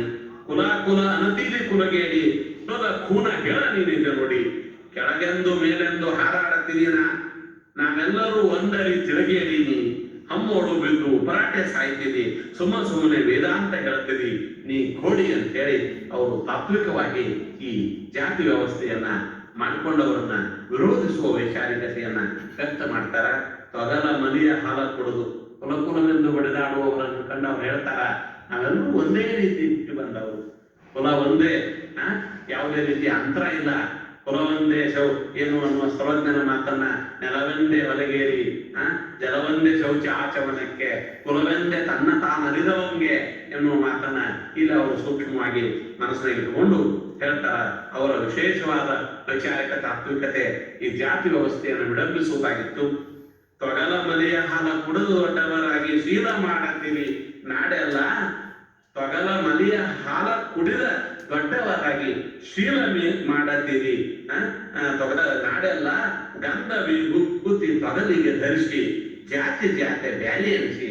ಅಲ್ಲಪ್ಪ, ನೀವು ಒಳಗ ತೊಗದು ನಿಮ್ಮ ಚರ್ಮ ಬ್ಯಾರಿಲ್ಲ, ಒಳಗೆ ಹರಿಯುವ ರಕ್ತ ಬ್ಯಾರಿಲ್ಲ, ಕೆಲವು ಮಾಂಸ ಮಜ್ಜೆಗಳು ಬ್ಯಾರಿಲ್ಲ, ಹಚ್ಚಿಕೊಂಡ ಮ್ಯಾಲ ತೊಗಲಿನ ಮ್ಯಾಲ ಇರ್ತವನ್ನೆಲ್ಲ ಹಚ್ಚಿಕೊಂಡ ಗಂಧ ವಿಭೂತಿ ತೊಗಲಿಗೆ ಧರಿಸಿ ಜಾತಿ ಬ್ಯಾರೆ ಅಂತ ಹೇಳ್ತೀವಿ ಎನ್ನುವ ಮಾತನ್ನ ಅವರು ವಿಡಂಬನೆ ಮಾಡ್ತಾರ. ಹಾಗಾಗಿ ಈ ತತ್ವಪದ ಸಾಹಿತ್ಯ ಜಾತಿ ವ್ಯವಸ್ಥೆಯನ್ನು ವಿಡಂಬಿಸ್ತದ. ಅವರ ವೈಚಾರಿಕತೆ ಸ್ಥಳೀಯ ಮಾರಿ ಮಸನಿ ದೈವ ಇಂತಹ ಕ್ಷುದ್ರ ದೈವಗಳನ್ನ ವಿಡಂಬಿಸುವುದನ್ನ ನಾವು ಗಮನಿಸ್ತೀವಿ.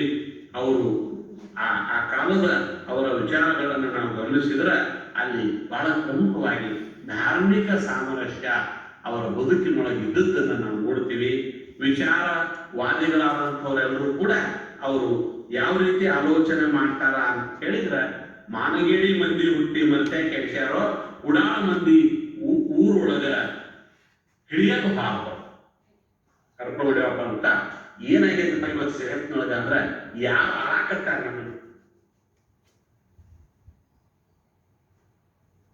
ಯಾರು ನಮ್ಮ ನಾಯಕರಾಗಿರ್ತಾರ, ಯಾರು ನಮ್ಮ ಸಮಾಜದ ಮುಖಂಡರಾಗಿರ್ತಾರ, ಯಾರು ನಮಗೆ ಮಂದಿ ಹುಟ್ಟಿ ಮತ್ತೆ ಕೆಡ್ಸ್ಯಾರೋ, ಉಡಾಳ ಮಂದಿ ಊರೊಳಗ ಹಿಡಿಯಬಾರದು. ಅವ್ರನ್ನ 8 ಮಂದಿ ಅಂತ ಹಿಡಿತೀರಿ ನೀವು, ಸರಿ ಇಂಕ್ಯಾ 1-2 ಇದ್ರೆ ನೀವು ಏನಾದ್ರು ಮಾಡ್ಬೋದು. ಒಬ್ಬ ರಾವಣ ಇದ್ದ ರಾಮಕೊಂಡ, ಒಬ್ಬ ದುಶಾಸನ ಇದ್ದ ಧರ್ಮರಾಜ ನಾಶ ಮಾಡೋ ಪ್ರಯತ್ನ ಮಾಡಿದ. ಹೀಗೆ ಒಂದೊಂದು ಸಂಖ್ಯೆಗಳು ದುಷ್ಟಂದ್ರೆ ಏನಾದ್ರು ಮಾಡ್ಬೋದು. ಆದ್ರೆ ಊರೆಲ್ಲ ಅಂಥವ್ರಾದ್ರ ನಾಡೆಲ್ಲವೂ ಯಾರನ್ನು ಬಿಡಲು ಸರ್ವಜ್ಞ ಅಂದಂಗೆ ಯಾರನ್ನ ಹಿಡಿಯಲಿ ಸರ್ವಜ್ಞ ಅನ್ನೋ ಪ್ರಶ್ನೆಯನ್ನ ನಾವು ಕೇಳಬೇಕಾಗೈತಿ. ಅದಕ್ಕೆ ಮಾನಗೇಡಿ ಮಂದಿ ಹುಟ್ಟಿ ಮತ್ತೆ ಕೆಡಿಸ್ಯಾರೋ, ಉಡಾಳ ಮಂದಿ ಊರೊಳಗ ಹುಟ್ಟಿಕೊಂಡಾರೋ, ಪಥ್ಯ ಮಾಡಿ ಉತ್ತಮರೆಲ್ಲ ಎಂತ ಹಾಡು. ಪಥ್ಯ ಮಾಡು ಉತ್ತಮರೆಲ್ಲ, ಪಥ್ಯ ಅಂದ್ರೆ ನೈಷ್ಠಿಕವಾದ ಬದುಕು, ನೀತಿಯಿಂದ ಕೂಡಿದ ಬದುಕು, ಅನೇಕ ರೀತಿಯ ತ್ಯಾಗಗಳನ್ನ ಮಾಡಿ ಸಿದ್ಧಾಂತದಲ್ಲಿ ಬದುಕುವ ಬದುಕು. ಇಂಥ ಬದುಕನ್ನು ಮಾಡುವವರು ಪಥ್ಯ ಮಾಡುವ ಉತ್ತಮರೆಲ್ಲ ಎತ್ತವಾದರೂ ಯಪ್ಪ ಗಪ್ಪ ಹೊಡೆಯೋ ಅಪ್ಪದಿಗಳು ಹೆಚ್ಚಾಗ್ಯಾವ. ನೋಡಿ ಎಷ್ಟು ನೇರವಾಗಿ ಮತ್ತು ಸುಂದರವಾಗಿ ತನ್ನ ಆಡು ಮಾತುಗಳು ಯಪ್ಪ ಗಪ್ಪ ಹೊಡೆಯೋ ಅಪ್ಪದ್ಯಾವ. ಏನೇನನ್ನ ತಿಂದು ಅರಗಿಸಿಕೊಳ್ಳುವಂತ ಜನ ನಮ್ಮ ನೋಡೋದಾರ. ಇವರಿಗೆ ದೇಶ ಸಾಲೋದಿಲ್ಲ, ರಾಜ್ಯ ಸಾಲೋದಿಲ್ಲ, ಜನರ ಬದುಕು ಸಾಲೋದಿಲ್ಲ, ಎಲ್ಲವನ್ನೂ ತಿಂದವ್ರು ನಮ್ಮ ನೋಡುವುದಾರ. ಮತ್ತು ಅವರನ್ನೇ ಯಾಕತ್ಯಾರ ಅನ್ನೋದನ್ನ ಯಪ್ಪ ಗಪ್ಪ ಹೊಡೆಯುವ ಅಪ್ಪದೇವರು ಹೆಚ್ಚಾಗಿದ್ದಾರೋ ಅಂತ ವಿಡಂಬನೆಯನ್ನು ಮಾಡ್ತಾನ. ಸಾಮಾಜಿಕ ಅಸಮಾನತೆ ನಮ್ಮ ನಡುವೆ ಇರುವುದನ್ನು ಗಮನಿಸಿದಂಥ ಈ ತತ್ವಪದಕಾರರು ಸಾಮಾಜಿಕ ಅಸಮಾನತೆಯನ್ನು ವಿರೋಧಿಸ್ತಾರ. ವೈಯಕ್ತಿಕವಾದ ವೈಯಕ್ತಿಕವಾದ ದೈಹಿಕ ಶ್ರೇಷ್ಠತೆಯನ್ನ, ನೀತಿಯ ಶ್ರೇಷ್ಠತೆಯನ್ನ ಅವರು ಹೇಳ್ತಾರೆ.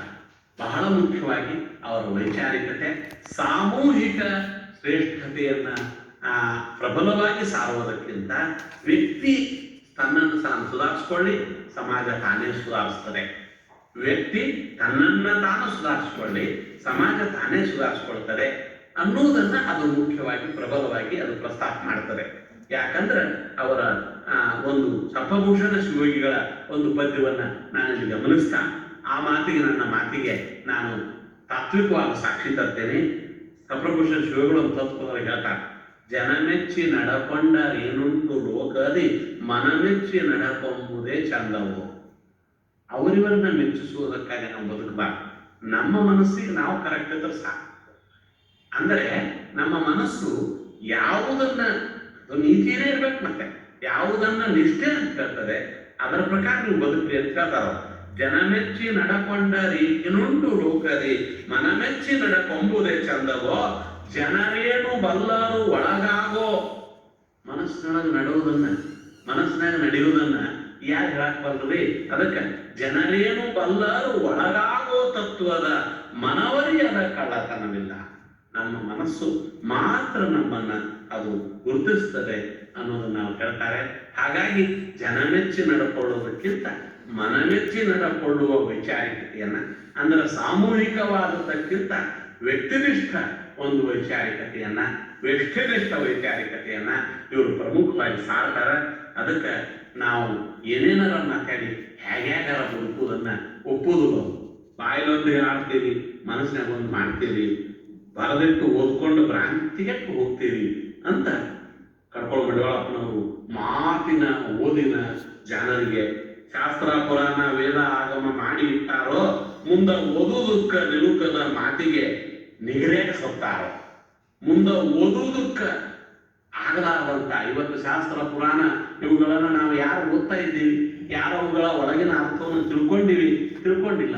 ಹಾಗಾಗಿ ನಾವು ನಿಗ್ರಹ ಹಾಕತ್ತೀವಿ ಅನ್ನುವಂಥ ಮಾತನ್ನು ಬಹಳ ಮೋಟ್ನಲ್ಲಿ ಸಂಸಾರ ಹೇಳ್ತಾರೆ. ಶಾಸ್ತ್ರ ಓದುವುದೇನೋ ಹೇಗುವುದು, ಶಾಸ್ತ್ರದೊಳಗೆ ಏನೂ ಇಲ್ಲ. ಶಾಸ್ತ್ರ ಎಂಬುದು ಶಾಂತಿಯ ಸುದ್ದಿ ಅಂತ ಶರಣರು ಹೇಳಿದಂಗ ಅವರು ಆ ಮಾತನ್ನು ಹಿಡ್ಕೊಂಡು ಶಾಸ್ತ್ರ ಓದುವುದೇನೋ ಮನುಜ, ಶಾಸ್ತ್ರದೊಳಗೆ ಏನೂ ಇಲ್ಲ. ಯಾಕಂದ್ರೆ ನೀ ಅದನ್ನು ಅನುಸರಣೆ ಮಾಡಾಕ್ತಿಲ್ಲ. ಶಾಸ್ತ್ರದೊಳಗೆ ಏನೂ ಇಲ್ಲ ಅಂತಂದ್ರೆ ಶಾಸ್ತ್ರದೊಳಗೆ ಏನೂ ಇಲ್ಲ ಅನ್ನುವಂಥ ತಾತ್ವಿಕ ಅರ್ಥ ಅಲ್ಲ. ನೀ ಅದನ್ನು ಅನುಸರಣೆ ಮಾಡದ ಹೊರತು, ಒಳಗಿನ ಸತ್ಯವನ್ನ ನೀನು ಬದುಕಿನೊಳಗೆ ತರದ ಹೊರತು ಆ ಶಾಸ್ತ್ರ ಅದು ಏನೂ ಇಲ್ಲ ಆಕ್ಕತಿ. ವೇದ ಶಾಸ್ತ್ರಗಳ ಓದಿ ಅದರ ಭೇದವ ನರಿಯದೆ ಮುಂದೆ ಹೇಳ್ತಾರೆ ನೋಡಿ. ನಾನು ಹೇಳೋ ಮಾತನ್ನು ಯಾಕೆ ನಾನು ಅದು ಸ್ಪಷ್ಟ ಮಾಡಿದ್ದೀನಿ ಅಂದ್ರೆ, ಶಾಸ್ತ್ರವೆಲ್ಲ ಸುಳ್ಳು ಅನ್ನುವಂಥ ಮಾತಲ್ಲ. ವೇದ ಶಾಸ್ತ್ರಗಳ ಓದಿ ಅದರ ಭೇದವ ನರಿಯದೆ ಬರೇ ಓದಿದರಿಲ್ಲ, ಸಾಧಿಸಿದ ಸದ್ಗತಿ ಪಡೆಯದೆ ಅಲೆಯಲ್ಲಿ ತಿರುಗುವ ನಿಮ್ಮನ್ನು ಜಾಣಲ್ಲ. ಶಾನೆಯನಂದಿರಿ ಯಾತ್ರ ಶಾನೆ ಪ್ರಶ್ನೆ ಮಾಡ್ತಾರೆ ಅವರೇ. ಒಟ್ಟಣ ಸಂಸಾರ ಶಾನೆಯನಂದಿರಿ ಯಾತ್ರ ಶಾನೆಯನಂದಿರಿ ಯಾತ್ರ ಶಾನೆ. ಮೂರ ಮಲ್ಲದ ಕಸ ಮುಸುರಿ ಇಟ್ಟುಕೊಂಡ ಧೀರನೆಂದರ ಯಾತ್ರ ಶಾನೆ. ಮಾನವ ಜನ್ಮದ ಪೂರ್ಣ ತಿಳಿಯದ ಶಾನೆಯನೆಂದರೆ ಯಾತ್ರ ಶಾನೆ ಅಂತ ನಮ್ಮ ಜಾಣತನವನ್ನೇ ಅವರು ವಿಡಂಬನೆ ಮಾಡುವುದನ್ನ ನಾವು ಗಮನಿಸ್ತೀವಿ. ಅದಕ್ಕೆ ಅವರ ವೈಚಾರಿಕತೆ ಈ ವೈಯಕ್ತಿಕ ಬದುಕನ್ನ ನೈಷ್ಠಿಕವಾದ ಹಿನ್ನೆಲೆಯಲ್ಲಿ ನಿರೂಪಣೆಗೊಳಿಸುವ, ನೈಷ್ಠಿಕವಾದ ಹಿನ್ನೆಲೆಯಲ್ಲಿ ಸುಧಾರಣೆಗೊಳಿಸುವ ವೈಚಾರಿಕತೆಯಾಗಿತ್ತು. ಅದಕ್ಕೆ ಅವರು ಏನು ಹೇಳ್ತಾರಂದ್ರೆ, ದೇಹ ಶುದ್ಧಿ, ತನುವಿನ ಸ್ವಚ್ಛತೆ, ಮನದ ಸ್ವಚ್ಛತೆ. ದೇಹವನ್ನ ಯಾವುದರಿಂದ ತೊಳೆಯಬೇಕು?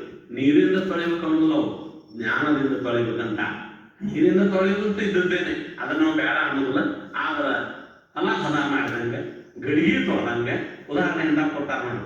ಗಡಿಗೆ ತೊಳಿತು ನಾವು ಅನ್ನ ಅಡಿಗೆ ಮಾಡಬೇಕಾದ್ರೆ ಹೆಂಗ್ ಗಡಿಗೆ ತೊಳಿತೀವಿ, ನಾವು ಹೂಳು ಅದನ್ನ ಬೆಳಿಬೇಕಾದ್ರೆ ಹೆಂಗ್ ಹದ ತೊಳಸ್ತೀವಿ, ಹಂಗೆ ಈ ದೇಹವೆನ್ನುವ ತನು ಎನ್ನುವ ಒಂದು ನಾವು ಏನು ಶರಣರು ತನ್ನುವ ತೋಂಡವ ಮಾಡಿ ಮನವ ದುದ್ದಲಿ ಮಾಡಿ ಎಗೆದು ಕಳೆದರೆಯ ಪ್ರಾಂತೀಯ ಬೇರ ಅಂತ ಅಲಂಪ್ರಭು ಹೇಳಿದಂಗೆ, ಇವರು ತನುವೆಂಬ ಬಾಂಡವ ತೊಳೆದು ಕೆಟ್ಟ ಮನದ ಜಂಜಡವೆಂಬ ಮುಸುರಿಯ ಕಳೆದು. ನೋಡಿ, 10 ಪದಗಳ ಒಂದು ವಿಶೇಷತೆ ಏನಪ್ಪಾ ಅಂದ್ರೆ, ಅವು ಜನರ ಮಾತಿನ ಆಡು ಮಾತಿನ ಸಾಹಿತ್ಯಿಕ ರೂಪಗಳು. ಹಂಗಾಗಿ ಅವು ವಚನಗಳು ಒಮ್ಮೊಮ್ಮೆ ಅರ್ಥ ಆಗದ ಹೋಗ್ಬಹುದು.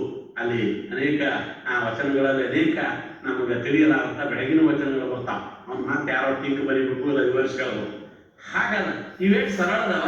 ಸರಳವಾದುದರೊಳಗೆ ತತ್ವವನ್ನು ತುಂಬುವ ಒಂದು ನೇರವಾದ ವೈಚಾರಿಕತೆ. ತನುವೆಂಬ ಪಾಂಡವ ತೊಳೆದು ಕೆಟ್ಟ ಮನದ ಜಂಜಡವೆಂಬ ಮುಸುರೀರ ಕಳೆದು ಘನವೆಂಬ ಮಸಿಯನೆ ಬೆಳೆದು ಅಲ್ಲಿ ಮಿನುಗು ತ್ರಿಗುಣವೆಂಬ ಒಲೆಗುಂಡ ತುಳಿದು. ಸರ್ಪಭೂಷಣ ಹೇಳ್ತ ತನುವೆಂಬ ಒಳ್ಳ ರೂಢಿ ಪ್ರಾಣವೆಂಬ ಒಲಿಕೀಲೆ ಹೆರಿ ಹಾಕಿ ವಿವೇಕವೆಂಬ ಅಕ್ಕಿ ಹಸನ ಮಾಡಿ ಹಳ್ಳ ತಗಿಯಮ್ಮ ಜ್ಞಾನ ದೃಷ್ಟಿಲೆ ನೋಡಿ ಅಂತ ನಿಂಬರಿಗೆ ಮಹಾರಾಜರು ಹೇಳ್ತಾರ. ನೀರು ಇಲ್ಲದ ಜಳಕ ಮಾಡಿದ ನೋಡಿ. ಮತ್ತೆ ಬೆಳಗು ಸ್ವಲ್ಪ ಬೆಳಗಿನ ಕಡೆಗೂ ಹೋಗ್ತಾವೆ ಈ ತತ್ವ ಪದಗಳು. ಕೆಲವು ತತ್ವ ಪದಗಳನ್ನ ಅರ್ಥ ಮಾಡ್ಕೊಳ್ಳೋದು ಅವು ಕಾಲಜ್ಞಾನದ ವಚನಗಳ ಹಾಗೆ ನಮಗೆ ಅವು ಸ್ವಲ್ಪ ಕಷ್ಟ ಅನ್ನಿಸ್ತಾವ. ಕರ್ಪಣ ಮಡಿವಾಪನವರು ಬಹಳ ತಾತ್ವಿಕವಾದ ಹಿನ್ನೆಲೆ ಇದ್ದಂತ ಒಬ್ಬ ತತ್ವ ಪದಕಾರ. ನೀರಿಲ್ಲದ ಜಳಕ ಮಾಡಿರಬೇಕು, ಮಡಿಯನಿಲ್ಲದ ಬಟ್ಟಿ ಹುಟ್ಟಿರಬೇಕು, ಊಟ ಮಾಡದ ಬಟ್ಟಿ ತುಂಬಿರಬೇಕು, ಎಚ್ಚರದೊಳಗ ನಿದ್ದೆ ಹತ್ತಿರಬೇಕು. ಎರಡೂ ಒಂದಕ್ಕೊಂದು ವಿರುದ್ಧಾನ. ಎಚ್ಚರಬೇಕಂತ ನಿದ್ದೆ ಹತ್ತಬೇಕಂತ, ನೀರಿರಬಾರ್ದಂತ ಜಳಕ ಮಾಡ್ಬೇಕಂತ, ಊಟ ಮಾಡಬಾರ್ದಂತ ಹಸಿವು ಹಿಂಗಿರ್ಬೇಕಂತ. ಆದ್ರೆ ಇದು ಯಾವ ಹಸಿವು, ಇದು ಯಾವ ನೀರಡಿಕೆ, ಇದು ಯಾವ ನಿದ್ದೆ, ಇದನ್ನ ನಾವು ಗಮನಿಸ್ಬೇಕು. ಅದಕ್ಕೆ ಅವ್ರು ಹಿಂಗೆ ಹೇಳ್ತಾ ಹೇಳ್ತಾ ಹೇಳ್ತಾ ಹೋಗಿ ಸುರೆಯ ಕುಡಿಯದ ನಿಶೆ ಆಗಿರಬೇಕ, ತಂಬಾಕಿಲ್ಲದ ಬತ್ತಿ ಸೇದಿರಬೇಕ, ಜೋಲಿ ಹೋಗಿ ಮಹಾಂತನ ಮುಟ್ಟಿರಬೇಕು. ಈ ಎಲ್ಲ ಜೋಲಿಗಳು ಯಾರನ್ನು ಮುಟ್ಟಾಕ ದಾರಿ ಆಗ್ಬೇಕಂದ್ರ ಮಹಾಂತನ ಮುಟ್ಟಾಕ ದಾರಿ ಆಗಬೇಕು ಅನ್ನುವ ಈ ತತ್ವಪದಕಾರರು ನೇರವಾಗಿ ಧಾರ್ಮಿಕವಾದ ವೃತ್ತಿಯನ್ನು ವಿಡಂಬಿಸ್ತಾರ.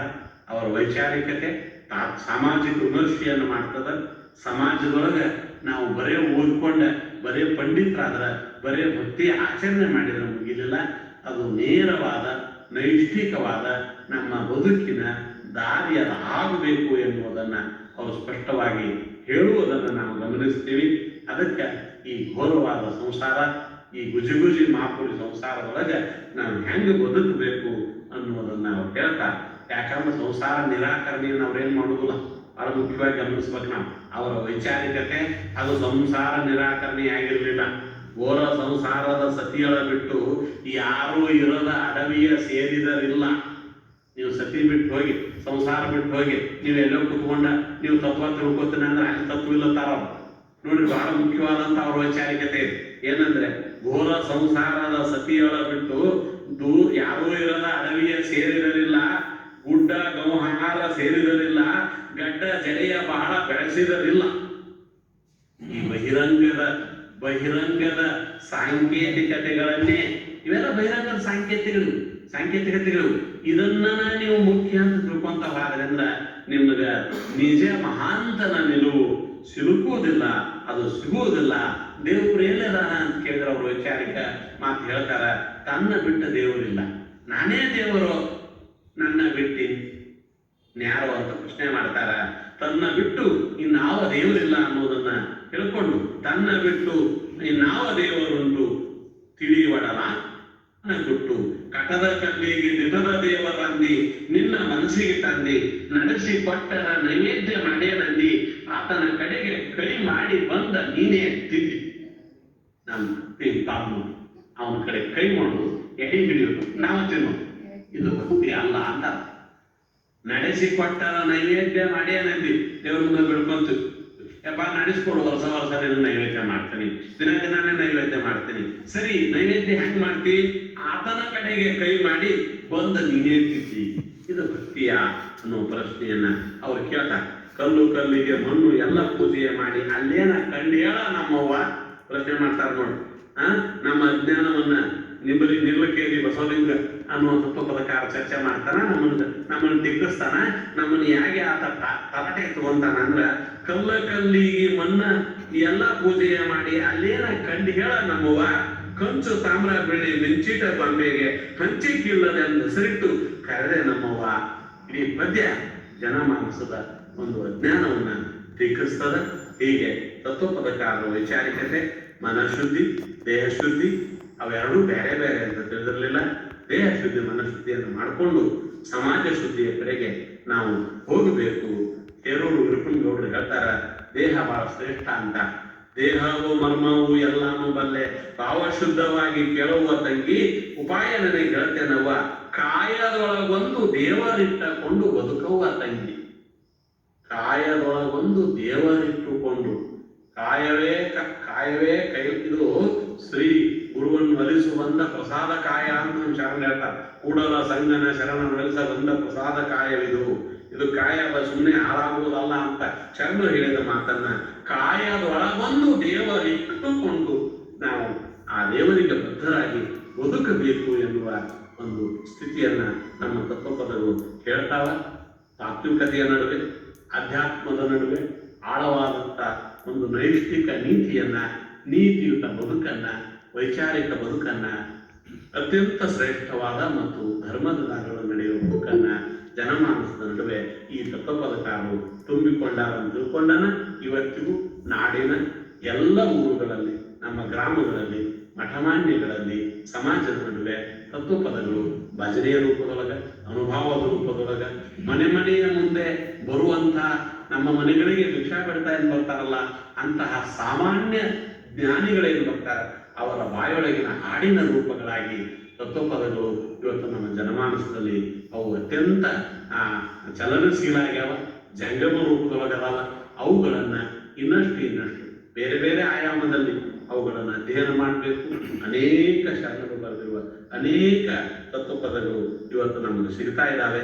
ಅಲ್ಲಿರುವ ವಿಶಾಲವಾದಂಥ ತಾತ್ವಿಕವಾದಂಥ ನೈಷ್ಠಿಕವಾದಂಥ ವೈಚಾರಿಕತೆಯನ್ನು ನಾವೆಲ್ಲರೂ ಬದುಕಿನ ಭಾಗವನ್ನ ಮಾಡಿಕೊಂಡಾಗ ಮಾತ್ರ ನಮ್ಗೆ ತತ್ವಪದಗಳ ಆಳತೆ ತಿಳಿತದೆ. ಅವ್ರ ಭಾಷೆಗೆ ಕೂಡ ಯಾವುದೇ ಬಂಧನ ಇಲ್ಲ. ಕನ್ನಡದಾಗ ಬರೀಬೇಕಂತಿಲ್ಲ. ಕನ್ನಡ ಉರ್ದು ಮಿಶ್ರಣ ಮಾಡಿದಂಥ ಸುನಾರ್ ಚರಿತ್ರಗಳು ಸಿಗ್ತಾರ, ಮುದ್ರಣೆ ಹಸನ್ ಸಾಹೇಬರು ಸಿಗ್ತಾರ. ತೆಲುಗು ಮತ್ತೆ ಕನ್ನಡವನ್ನ ಸಮ್ಮಿಶ್ರಣಗೊಳಿಸಿದ ಕೈವಾರ ನಾರಾಯಣ ಸ್ವಾಮಿ ಸ್ಥಾಪಕರು ಸಿಗ್ತಾರ. ಒಂದು ಮಾತು ಹೇಳಿ ನಾನು ಮಾತು ಮುಗಿಸ್ತೇನೆ, ಸಮಯ ಆಗಿದೆ. ಒಂದೇ ಒಂದು ನಿಮಿಷ, ಒಂದು ಉದಾಹರಣೆ. ಹೇಗೆ ಕನ್ನಡ ಮತ್ತು ನಮ್ಮ ಏನು ಉರ್ದುನ ಮಿಶ್ರಣ ಮಾಡಿದ ಒಂದು ಉದಾಹರಣೆ ಸುಮ್ಮನೆ ಒಂದೆರಡು ಸಾಲ ಹೇಳ್ತೇನೆ. ಸ್ವಲ್ಪ ಕಲಿತೆ ಈಶ್ವರ ಅಲ್ಲ, ಇದರ ಬೇರೆ ಯಾರಿಗೂ ತಿಳಿದಿಲ್ಲ. ನಿರಂಕಾರಸೆ ಆಕಾರವೇ ವೇದಶಾಸ್ತ್ರಕ್ಕೆ ನಿಲುಕಿಲ್ಲ. ನೋಡಿ, ಉರ್ದು ಕನ್ನಡ ಎಲ್ಲ ಅವ್ರಿಗೆ ಯಾವುದೇ ರೀತಿಯ ಬಂಧನ ಇಲ್ಲ. ಯಾವುದೇ ರೀತಿಯ ಬಂಧನವಿಲ್ಲದ ಬದುಕು ತತ್ವಪದಕಾರ. ಅವ್ರು ಯಾವುದೇ ರೀತಿಯ ಸಾಂಸ್ಥಿಕವಾದ ಚೌಕಟ್ಟಿನೊಳಗಿರೋರಲ್ಲ. ಭಾಷೆನೂ ಕೂಡ ಹಂಗೇನೆ. ನಿರಂಕಾರಸೆ ಆಕಾರವೂ ಇದೆ, ವೇದಶಾಸ್ತ್ರಕ್ಕೆ ನಿಲುಕಿಲ್ಲ. ಹಿಂದೂ ಮುಸಲ್ಮಾನ್ ಶಾಸ್ತ್ರ ಪಡತೆ ಆಯಿ ಗುರುಮನಿ ಕೀಲ ಸಿಗಲಿಲ್ಲ. ಅವ್ರಿಗೂ ಸಿಕ್ಕಿಲ್ಲ, ನಮಗೂ ಸಿಕ್ಕಿಲ್ಲ. हिंदू मुसलमान शास्त्र पढ़ते हैं, वो कुरान पढ़ते हैं, हम वेद पढ़ते हैं. हिंदू मुसलमान शास्त्र पढ़ते हैं, ಗುರುಮನಿ ಕೀಲ ಸಿಗಲಿಲ್ಲ. ಲಾಯಕ ಗುರುಜಪ ದುಂಡೆ ಲಾಂಕೆ ಏನು ಬೇಡಿದ್ದು ಕೊಡಬೇಕಲ್ಲ. ತೊನುಮನ ಧನ ಲೋಪ ಚೋಡಕರ ಆಗಬೇಕ ಗುರುವಿನ ಚೇಲ. ಆಗಬೇಕ ಗುರುವಿನ ಚೇಲ. ಚೇಲ ಅಂದ್ರೆ ಶಿಷ್ಯ. ತನುಮನ ಧನ ಲೋಭ ಚೋಡ, ತನುಮನ ಧನಗಳ ಆಸೆಯನ್ನು ಬಿಟ್ಟು ಗುರುವಿನ ಶಿಷ್ಯರು ನಾವಾಗಬೇಕು ಎನ್ನುವ ಒಂದು ವಿಚಾರ ಕಾರ್ಯಕ್ರಮ ಈ ತತ್ವಪದಗಳು ಸಾರ್ತವ. ಇಂಥ ಬಹಳ ವಿಸ್ತಾರ ತತ್ವಪದಗಳನ್ನು ಕುರಿತಂತೆ, ಅದರೊಳಗಿನ ವೈಚಾರಿಕತೆಯನ್ನು ಕುರಿತಂತೆ, ಅದರೊಳಗಿನ ಆಧ್ಯಾತ್ಮಿಕತೆ ನೈತಿಕತೆಯನ್ನು ಕುರಿತಂತೆ, ಸಾಮಾಜಿಕ ದರ್ಶನವನ್ನು ಕುರಿತಂತೆ ಕೆಲವು ಮಾತುಗಳನ್ನು ತಮ್ಮ ಮುಂದೆ ಈ ಒಂದು ತಾಸಿನ ಸಂದರ್ಭದಲ್ಲಿ ನಾನು ಹಂಚಿಕೊಂಡಿದ್ದೇನೆ. ನಾನು ಪ್ರವೃತ್ತಿಯಲ್ಲಿ ಒಂದು ಎಕ್ಕುಂಡಿ ಅಂತ ಒಂದು ಸರ್ಕಾರಿ ಪದವಿ ಪೂರ್ವ ಕಾಲೇಜಿನಲ್ಲಿ ಕನ್ನಡ ಉಪನ್ಯಾಸಕನಾಗಿ ಪ್ರಾಚಾರ್ಯನಾಗಿ ಕೆಲಸ ಮಾಡ್ತೇನೆ. ನಾನು ಅವರ ವರ್ಗದ ಸ್ನೇಹಿತ, ಸಹಪಾಠಿ ಎನ್ನುವ ಪ್ರೀತಿಯನ್ನು ಇಟ್ಟುಕೊಂಡು ನನ್ನನ್ನು ತಮ್ಮ ಕಾಲೇಜಿನ ಈ ರಾಜ್ಯಮಟ್ಟದ ರಾಷ್ಟ್ರಮಟ್ಟದ ವೆಬಿನಾರ್ಗೆ ಕರೆದು ಈ ಅವಕಾಶವನ್ನು ಕೊಟ್ಟಂತ ಮೇಡಮ್ ಅವರಿಗೆ ನನ್ನ ಮಾತುಗಳನ್ನು ಒಂದು ತಾಸಿನವರೆಗೆ